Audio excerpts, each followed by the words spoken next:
Just have a fun and listen to it.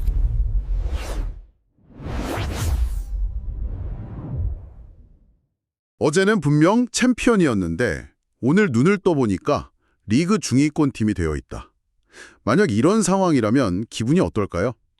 이게 바로 2025년 11월 디펜딩 챔피언 리버풀 FC가 마주한 현실입니다.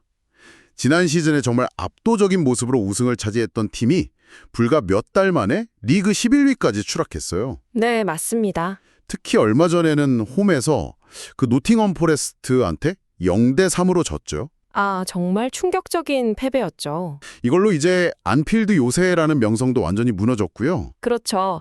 사실 이건 단순한 슬럼프, 2년사 징크스 이런 말로 설명할 수 있는 현상이 아니에요. 마치 잘 돌아가던 기계에서 나사 하나가 빠진 게 아니라요. 여러 개의 핵심 부품이 그냥 동시에 고장 나버린 거죠. 그러면서 연쇄적으로 문제를 일으키는 것에 가깝습니다. 아, 연쇄적인 고장이다. 그래서 오늘 저희가 할 일은 바로 그 고장난 부품들이 대체 무엇인지 하나씩 찾아내 보는 겁니다. 이게 단순한 부진을 넘어서 팀 전체를 뒤흔든 어떤 비극적인 사건부터 시작해서요. 막대한 돈을 쏟아붓고도 실패한 이적 시장, 그리고 서서히 드러나는 내부 균열의 조짐까지. 네. 나아가서 축구 역사 속에서 비슷한 위기를 겪었던 다른 명문 팀들의 사례를 통해서 과연 리버풀이 이 미로에서 빠져나갈 출구를 찾을 수 있을지 함께 탐색해 보겠습니다. 자, 그럼 본격적으로 리버풀의 현 상황을 좀 구체적인 숫자로 먼저 짚어보죠. 2025년 11월 말 기준으로 리그 12경기에서 벌써 6패를 기록했어요. 12경기 6패. 네, 이게 얼마나 심각한 거냐면 지난 시즌 한 해 동안 기록했던 패배 수랑 거의 같아요. 아, 시즌 전체 패배랑요? 네, 불과 시즌 3분의 1이 지났는데 말이죠. 더 심각한 건 제가 볼 땐 득실차가 -3이라는 점이에요. -3? 네. 이건 이 팀이 이기는 경기보다 지는 경기가 더 많고 골을 넣는 것보다 먹히는 게 더 많다는 걸 그냥 그대로 보여주거든요. 디펜딩 챔피언에게는 정말 상상하기 힘든 수치죠. 그렇죠. 선두하고 승점 차이도 많이 벌어졌죠. 벌써 11점 차입니다. 선두 아스널하고. 그래서 각종 매체의 슈퍼컴퓨터가 예측하는 우승 확률은 사실상 0에 가깝다고 봐야 합니다. 그야말로 총체적 난국이네요. 맞습니다.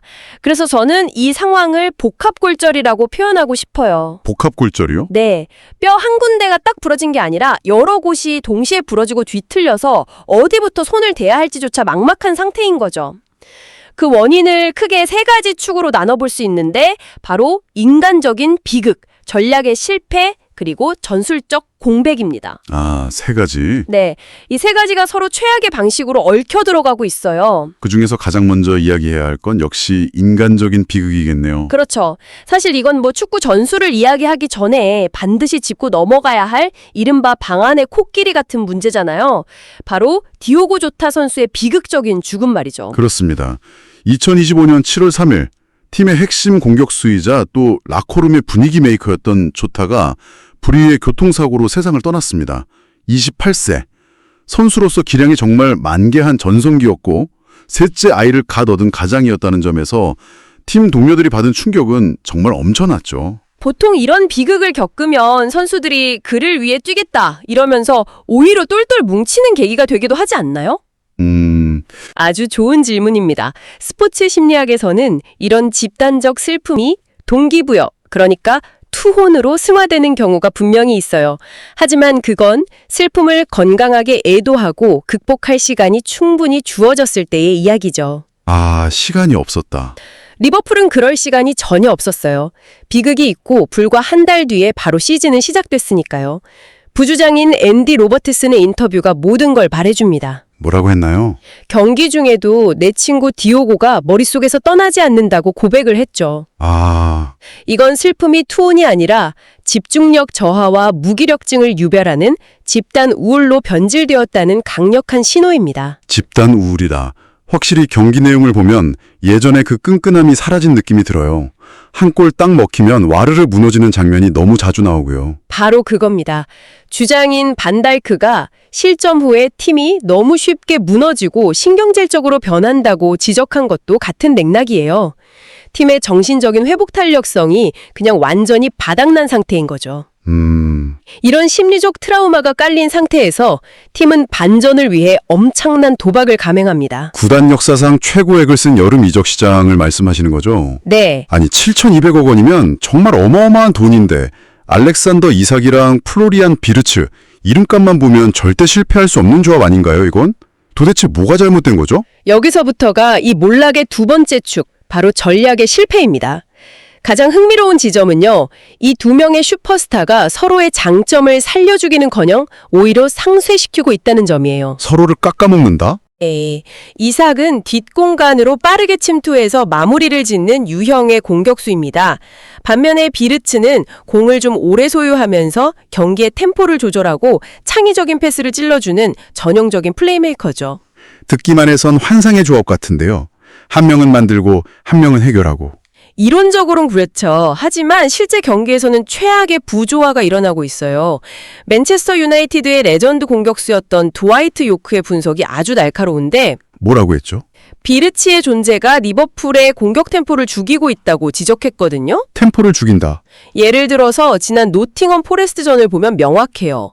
후반 60분쯤에 이삭이 수비 라인을 깨고 완벽하게 뒷공간으로 뛰어들어갔는데 그 순간에 비르츠는 한 템포 공을 접고 반대편을 보다가 패스 타이밍을 놓쳐버렸죠. 아, 타이밍을. 결국 공격은 무위로 돌아갔고 이삭이 허공에 대고 막 불만을 표하는 장면이 그대로 카메라에 잡혔습니다. 이게 계속 반복되는 거예요. 아, 템포를 죽인다는 게 바로 그런 거군요. 이삭이 뛸 타이밍에 패스가 안 오고 비르치가 주려고 할 땐 이미 상대 수비가 다 자리를 잡고 있는 악순환이네요. 정확합니다. 그럼 이 선수들이 수비는 좀 하나요? 클럽 시절 리버풀의 상징은 공격수부터 시작되는 전방 압박이었잖아요. 그게 바로 문제의 핵심입니다. 이삭, 비르츠 그리고 함께 영입된 에키티케로 구성된 새로운 공격진은 조직적인 압박 수행 능력이 현저히 떨어져요. 클럽의 리버풀은 공격수들이 1차 저지선 역할을 해주면서 미드필더와 수비수들이 수비하기 편한 상황을 만들어줬는데 지금은 그게 완전히 사라진 거죠. 상대팀들이 너무나 쉽게 하프라인을 넘어서 리버풀 수비진 앞까지 공을 몰고 오게 되는 근본적인 원인입니다. 들어온 선수들뿐만 아니라 떠나간 선수의 빈자리도 치명적이었다는 분석이 많더군요. 팀의 핵심이었던 트렌트 알렉산더 아놀드가 레알 마드리드로 떠났죠. 이게 바로 세 번째 축, 전술적 공백입니다. 팬들은 아니 뭐 수비수 한 명 떠난 게 뭐 그래 대수냐고 생각할 수 있지만 이건 재앙에 가까운 이적이었어요. 재앙이요? 네, 알렉산더 아놀드는 단순한 오른쪽 수비수가 아니었거든요. 팀 내에서 가장 많은 슈팅 기회를 만들고 가장 창의적인 롱패스를 공급하는 사실상의 후방 플레이메이커였어요. 잠시만요. 그래도 대체자로 영입한 제레미 프림퐁도 좋은 선수 아닌가요? 직전 시즌에 레버쿠젠에서 엄청난 활약을 했잖아요. 물론 좋은 선수죠. 스타일이 그렇게 다른 게 정말 메울 수 없는 차이인 건가요? 그 스타일 차이가 모든 걸 결정합니다. 프림퐁은 폭발적인 스피드를 이용한 드리블 돌파에 강점이 있는 선수예요. 반면 알렉산더 아놀드는 팀의 공격 방향 자체를 결정하는 패서였죠. 아, 역할이 다르군요. 네, 리버풀의 가장 위협적인 공격 루트 중 하나가 후방에 있던 알렉산더 아놀드가 한 번에 전방의 살라나 누네스에게 정확한 롱 패스를 넘겨주는 거였어요. 이 루트가 통째로 사라진 겁니다. 그 핵심 공격 루트가. 네, 게다가 프림퐁은 잦은 부상에 시달리는 데다 경기 스타일상 그 창의성의 공백을 전혀 메워주지 못하고 있죠. 결국 리버풀은 가장 중요하고 효율적인 무기 하나를 그냥 잃어버린 채 시즌을 시작한 셈입니다. 경기장 안에서 이렇게 엉망인데 라커룸 분위기는 괜찮았을까요? 보통 이런 상황이면 내부에서도 문제가 터져나오기 마련이잖아요. 정확히 짚으셨습니다. 아니나 다를까 그 노팅엄 포레스트전 0대3 참사 이후에 감독과 주장의 인터뷰에서 그 균열의 조짐이 명확하게 드러났어요. 인터뷰에서요? 네, 경기 후 인터뷰에서 주장인 버질 반다이크는 선수들이 거울을 보고 스스로를 반성해야 한다. 투쟁심이 부족했다고 말했습니다. 문제의 원인을 선수들의 정신력에서 찾은 거죠.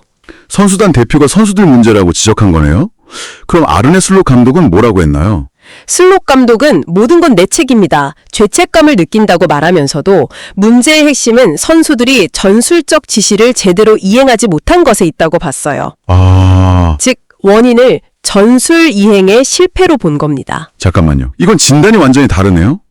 감독은 전술 탓, 주장은 선수들 정신력 탓. 이건 정말 위험한 신호 아닌가요? 그렇죠. 한 팀이 같은 문제를 보고 서로 다른 이야기를 하고 있는 거잖아요. 바로 그게 리더십의 위기입니다. 문제의 원인에 대한 공감대가 없다는 건 라커룸의 신뢰관계에 이미 균열이 생겼을 가능성을 강력하게 시사하거든요. 팀이 한 방향으로 나아가기 정말 어려워지죠. 여기에 또 외부 비판도 만만치 않고요. 네, 리버풀의 레전드인 제이미 캐러거가 살라는 위기일 때 침묵한다면서 베테랑 선수를 공개적으로 비판하고 게리 네빌 같은 외부 전문가들까지 나서서 수비 코칭 문제를 지적하면서 말 그대로 안팎으로 흔들리는 내후외환의 상황에 처한 겁니다. 그렇다면 이 최악의 상황에서 탈출구는 없는 걸까요? 역사는 혹시 어떤 힌트를 가지고 있을지 궁금하네요. 놀랍게도 이런 위기는 처음이 아닙니다. 과거 명문팀들의 사례는 리버풀에게 중요한 나침반이 될 수 있어요. 특히 성공 사례와 실패 사례 모두를 살펴볼 필요가 있죠. 성공 사례부터 들어볼까요? 어떤 팀이 있었죠? 가장 먼저 떠오르는 건 2015-16 시즌의 유벤투스입니다. 유벤투스? 당시 유벤투스도 디펜딩 챔피언이었는데 리그 10라운드가 지났을 때 순위가 12위였어요. 현재 리버풀과 거의 똑같은 상황이었죠. 당시 알레그리 감독을 향한 비판이 엄청났습니다. 그때 유벤투스는 어떻게 위기를 극복했나요? 알레그리 감독은 과감한 결단을 내립니다. 자신이 추구하던 점유율 기반의 아름다운 축구에 대한 미련을 버리고요. 팀에 가장 익숙하고 수비가 단단한 3-5-2 포메이션으로 회귀했어요. 실리를 택했군요. 일종의 전술적 실리주의를 택한 거죠. 그리고 운명처럼 만난 토리노와의 지역 더비에서 경기 종료 직전 후안 쿼드라도의 극적인 결승골로 2대1 승리를 거둡니다. 그러면서 분위기를 반전시키는 데 성공하죠. 그 한 경기가. 네, 그 경기를 기점으로 유벤투스는 이후 26경기에서 25승을 거두는 기적적인 연승행진을 벌였고요. 결국 리그 우승까지 차지했습니다. 와, 정말 드라마틱하네요. 결국 자존심이나 철학보다 당장 이기는 게 먼저였다는 거군요. 현실적인 해법이죠. 유벤투스는 기존 선수들로 전술을 바꾼 건데 아예 사람을 바꿔서 해결한 경우도 있죠? 네, 2021 시즌의 아스널이 바로 그런 경우입니다. 아스널. 당시 아스널은 리그 15위까지 추락하면서 아르테타 감독의 경질설이 거의 기정사실처럼 받아들여지고 있었어요. 팀의 고참 선수들은 부진에 빠져 있었고 분위기는 최악이었죠. 그때 아르테타 감독이 꺼내든 카드가 유스 선수들이었죠? 맞습니다. 아르테타는 부진에 빠진 고액 연봉의 베테랑들을 과감히 벤치로 내리고 이제 막 1군에 올라온 부카요 사카와 에밀 스미스 로우 같은 유스 출신 선수들을 선발로 기용하는 도박을 합니다. 도박이었네요. 결과는 대성공이었어요. 이 굶주린 요망주들이 뿜어내는 에너지와 활동량이 팀 분위기를 180도 바꿔놓았고 강팀 첼시를 상대로 3대1 대승을 거두면서 반전의 서막을 알렸습니다. 젊은 피의 수혈이라는 충격요법이 제대로 먹힌 거죠.